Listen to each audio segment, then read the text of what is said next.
Today I'm going to discuss desire discrepancy. It's the most common issue I see in my office as a sex therapist because it's the most common issue couples in long-term relationships struggle with. Two people inevitably don't have the same level of interest for sex.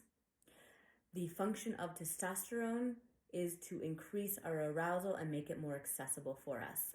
So for the lower desire partner, who usually has less testosterone, they're left feeling like, yeah, I could take it or leave it. Hence, we have our conflict. So how do we get on the same page to navigate this discrepancy when one person wants more sex than the other? There's 3 different pathways to think about. One is, I'll just force myself, obligation sex. A lot of people do this, and it's no good. We end up dreading sex and we end up not wanting to have it, so we end up being in a sexless relationship.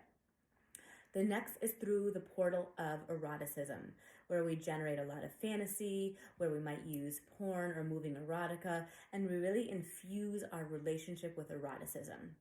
To do that, you have to be really comfortable with sex and really comfortable with each other, and it's not actually a very common pathway for a lot of couples.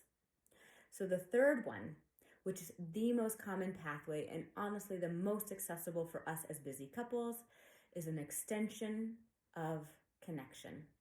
Basically feeling emotionally connected to your partner and saying, we're going to prioritize this, we're going to crawl into bed, we're going to take off our clothes, we're going to be skin to skin, and we might not be enthusiastic about sex when we're crawling into bed, but after a while, because we like each other as humans, and because our skin is touching, and because we're smelling each other, and because we're there, guess what wakes up? Our arousal. So, think about sex through the portal of connection, crawl into bed, take off your clothes, and just make a date to do that once a week and see what happens. More on this later.